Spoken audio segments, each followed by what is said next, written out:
So thank you for the kind invitation. We have two topics for an oncological audience, which is actually mainly non-oncological.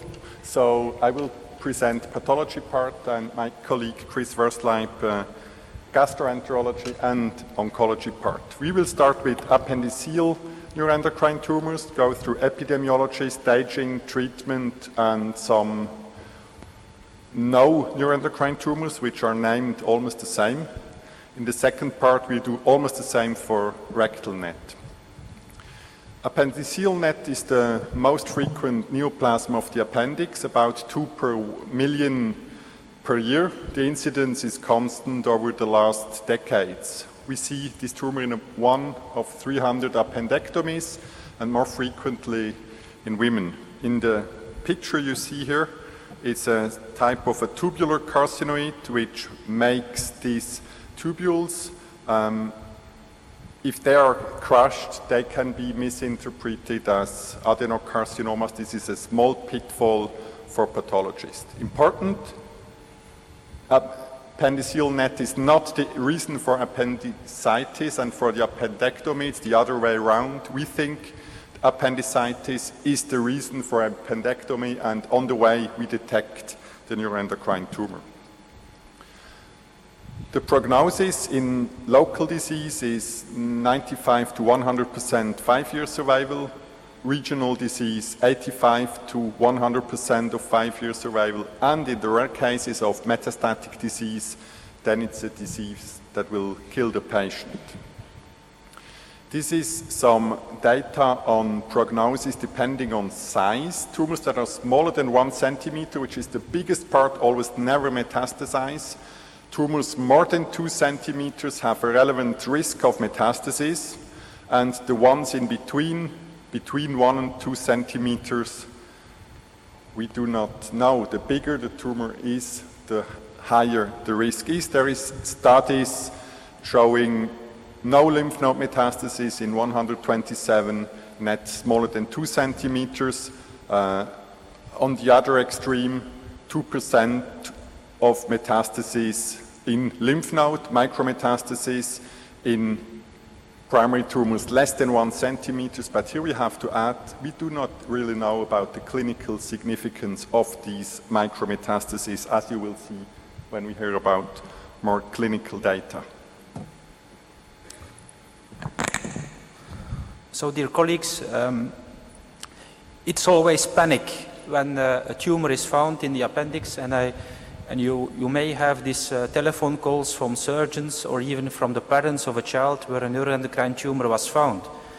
So, in a large majority of cases, it was indeed an incidental diagnosis at the time of appendectomy, and as truly said by Aurel, it's rarely the cause of the appendicitis. Some textbooks may be rewritten, but it's most of the time at the tip of the appendix and not at the base.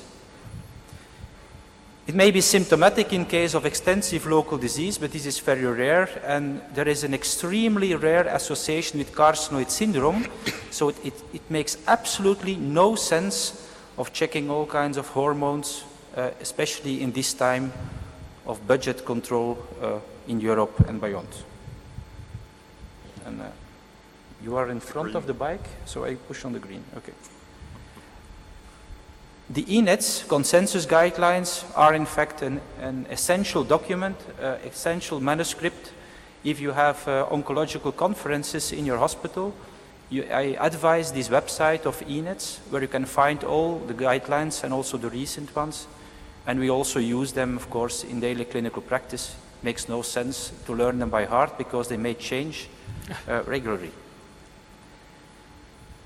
An important issue, as most of the appendiceal nets are incidentally diagnosed by post-operative histology, your diagnostic procedures relate mostly to post-operative staging, follow-up, or to the rare cases with suspected or evidenced distant metastasis. So most of the time, and it's only for tumors larger than 1 centimeter, you are allowed to become a bit nervous. So it's really entirely dependent on the information that your pathologist is giving you on the exact size of the tumor. And then you may consider different kinds of imaging, even including chromogranin A, but it's only for tumors larger than 1 centimeter, and this is the minority of the cases.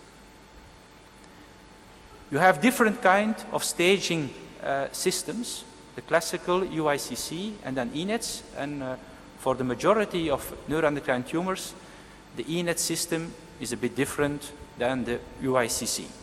It's not always different in everything, but there are some different aspects. Most importantly, and this is now also adopted across the ocean, unless Dr. Salbert has to correct me, but grading now by KI67 is getting more acceptance, especially also through the efforts of ENETS and some interesting studies. You need this grading based on KI67. The absolute value of the percentages of nuclei positive for KI67 is important, and you see these cutoffs of 2%, 3 to 20%, more than 20%, but in the near future, these figures will change. And so important to, and perhaps Aurel can comment this later on, that you ask your pathologist for the exact figure, if possible, of this value. The early tumor, less than 1 centimeter, there may be some invasion of the submucosa and the muscularis propria. It's T1, and T1A is the early tumor. So this is the majority of the appendiceal nets, 100% cure, no follow-up needed, no additional workup, and you have to reassure the patient. If there is only some tremblance in your voice at the telephone to a parent, it's enough to embark on certain. So you need to be an actor, as I'm doing now, to say no follow-up, no additional workup, spare this child additional investigations or even a right hemicolectomy. You will not expose your daughter to this kind of surgery. And then you have the tumor larger than 2 centimeters but less than 4, or with extension to the cecum, and even more advanced tumors. And for this is the minority of the appendiceal nets. A radical resection is needed associated with a long-term follow-up. It's only rarely that you will see this, and mainly then in adult population. And then the difficult group in between 1 and 2 centimeters, and then the very tricky invasion into the submucosa, into the muscularis propria, or even in this very difficult aspect of the appendix that you may recall from your bachelor years, what is the Meso-Appendix, and therefore we have the pathologist who will explain to us what it is exactly that he looks at. So in this kind of staging, there is a discussion, and that's in fact what you have to discuss at your multidisciplinary oncology conference, or you can have a TC with Aurel Perren in Bern at the time of your meeting, and he is willing to do that, he told me. So this is in fact the pediatric experience on appendiceal nets as summarized in the literature. Nearly 700 patients, less than 20 years of age, only 4% more than 2 centimeters, but you have 30% invasion of the Meso-Appendix. Further resections were done in 11%, and there is absolutely not a single case reported of recurrence or death in this so-called pediatric population. Even in those cases where you have slightly more advanced tumors, and if you don't do a radical resection, there is no recurrence at all witnessed after pretty long follow-up. Having said this, if you go back all these individual cases and you relate this to the ENET system, they will all be nearly in the T1A category. Aurel, the Meso-Appendix? The Meso-Appendix is like for the mesocolon, the vessel-bearing part, and surrounded by fatty tissue and peritoneum. Invasion in this part, in the Meso-Appendix, is reported in single cases and small case series as being a potential adverse factor. It has to be noted, however, that this is associated with larger tumors, and you have heard that larger than 2 centimeters is a big adverse factor. anyway. And it is thought that a minimal invasion of just a few cells, it was defined as less than 3 millimeters, probably is not enough, and these tumors are still classified as T1A according to the INETS consensus.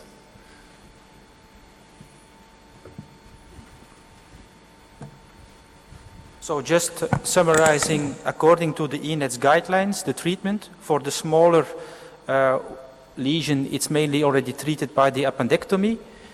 When it is so located at the base of the appendix, also in the Meso-Appendix, more than 3 millimeters, but this is all very rare. You might discuss right hemicolectomy, but anyway, this is a minority of cases. For the lesion more than 2 centimeters, you should not be disturbed by the decision of performing a right hemicolectomy, as this is associated with some other poorly prognostic factors. And then in between, of course, lesions at the base of the appendix. Of course, if you have positive margins, young patients with an invasion of the Meso-Appendix of more than 3 millimeters, you might consider a right hemicolectomy. The additional criteria of a G2 grade, presence of angioinvasion, will of course also trigger a more aggressive approach. This is a histological specimen of an appendix, as you can see. You can see the Meso-Appendix here, but you can see that the wall of the appendix is distorted. And this is a goblet cell carcinoid of the appendix. I will show you. It's very important. This is not a neuroendocrine tumor of the appendix. On higher magnification, you and your pathologist can see the invasion of the appendix wall of this small cluster of cells and single cells that are composed of goblet cells. They have neuroendocrine features, but goblet cell carcinoid is not an appendiceal carcinoid. And to make things more confusing, in the INETS guidelines, the goblet cell tumor is also included into the appendiceal tumors.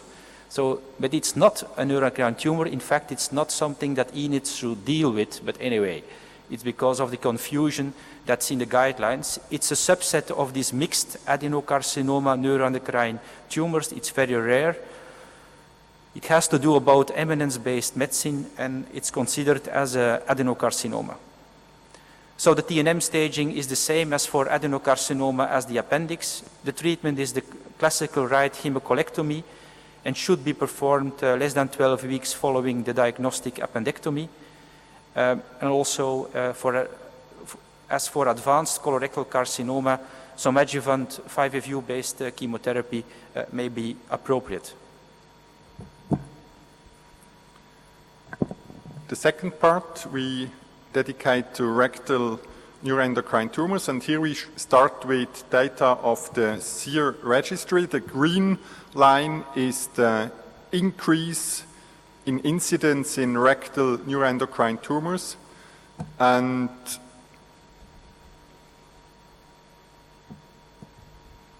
you see there is a sharp increase in the year 84-85. If we look now at the same series, separating localized and regional disease, we see that all the increase in rectal neuroendocrine tumors are localized tumors. If we look at the same graph in regional disease with lymph node metastases, the number remains the same. This is how a gastroenterologist sees a rectal neuroendocrine tumor. Some gastroenterologists, like Chris, might say this is so smooth, this is yellow, this must be a net. In real life, at least in my practice, very often these come as polyp of the rectum, like the adenomas. This graph has another axis. It's the age at diagnosis, and you see in here the sharp rise in diagnosis, and this has only to do with screening. There is not a certain age at which you see it more. It has more to do with the screening colonoscopies that we are now doing throughout the world, and that is the cause that we find more small neuroendocrine tumors. rapidly increasing all over the world. The metastatic potential is also related to the size, and the differential between 1 centimeter and 1 and 2 centimeter is having a dramatic impact on the potential of metastasis. So it's important to estimate probably the size, and a piecemeal resection of this type of lesions is perhaps not the best thing to do, of course, as you all know. The localized disease has a very good survival, regional disease and metastatic, even acceptable 5-year survival rates, but of course it's an incidental finding, mean age of about 56 years old, and there is no serotonin production in this kind of rectal tumor, so makes no sense for this 5-hydroxyindolacetic acid to look for flushings that are not there. So it's not hormonal. Of course, there are also rare cases, but you have no serotonin production. The pathologist sees these tumors as the endoscopist as small, round, yellow polyps. Under the microscope, we have the neuroendocrine features with small pseudoglands here in a tribriform fashion. Most of these tumors, as we have heard, are less than 1 centimeter. This means T1 are cured after endoscopic resection. And most of these rectal neuroendocrine tumors are G1 tumors, Ki67 or MIP1 index less than 2%. Immunohistochemically, the tumors are positive for neuroendocrine markers. Synaptophysin is always positive. Chromogranin A, and this is not written in textbooks, which is actually positive in almost all the neuroendocrine tumors well differentiated. In the rectum is most often negative. And as we have heard clinically, there's no serotonin production, so the pathologist does not see serotonin production either. These are L-cell tumors producing glucagon-like peptide or PP. Ki67 has to be done for grading. The differential diagnosis for the pathologist is no problem. You have to think of it. There might be a problem in small samples that are crushed. You have seen there might be a pseudoglandular structure. If this is crushed, it might look like a small piece of a crushed adenocarcinoma, and there the treatment lines are completely different. So in this situation, as soon as the pathologist has any doubts, the immunohistochemistry is very important.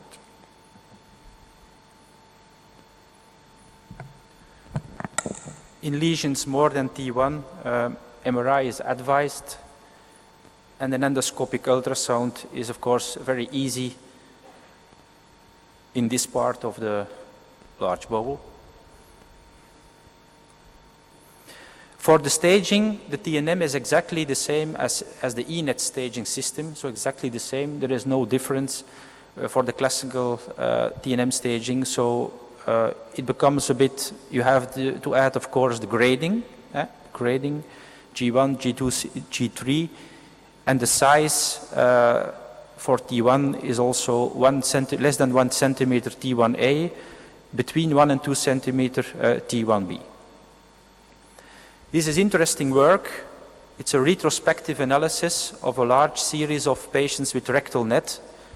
It's not a randomized study of the different treatments, but you have the endoscopic resection, transanal resection, and then the surgery. Of course, patients were not randomized, but as you could expect intuitively, the smaller the lesion, the lower grade, the less nodal involvement, the more endoscopic approaches are used.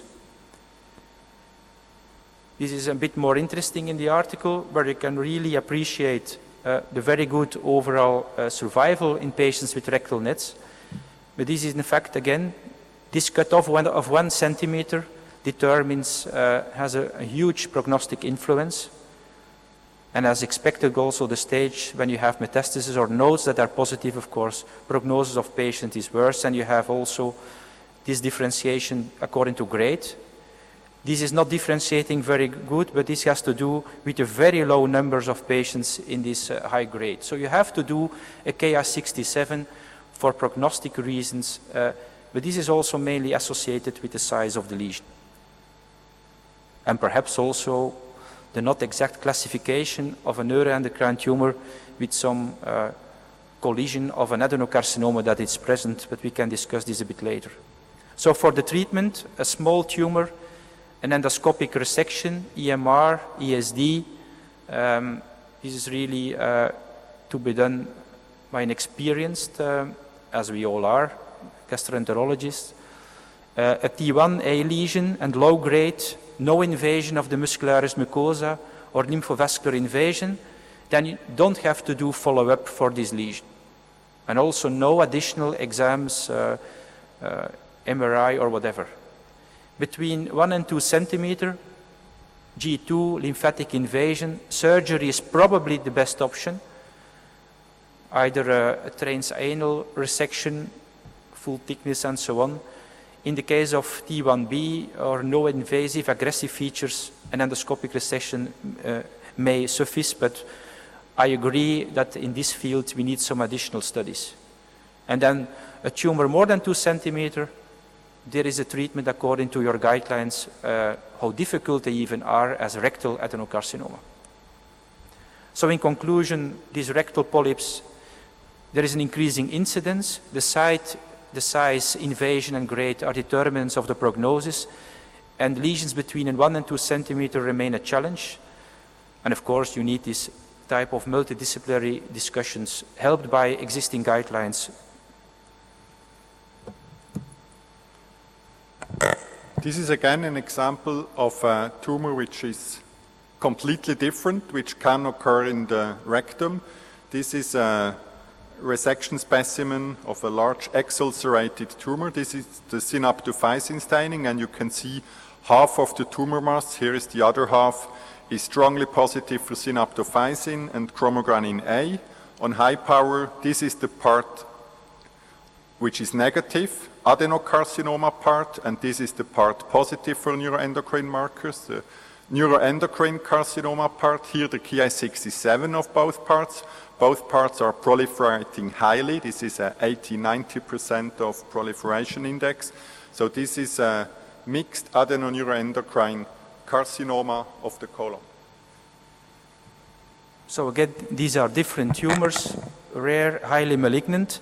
There is a role definitely for systemic chemotherapy, carboplatin etoposide, and we know that these tumors have, in fact, from all the MANEX, the rectum has a very poor prognosis. There are some Scandinavian data now, very interesting, that there may be a cutoff in Ki67 above 50% where you have more chance of responding to platinum. Even the difference between a G3 net and a NEC G3 and so on, this is perhaps something that's going a bit far, but there is some discussion about cutoffs and in the high-grade tumors.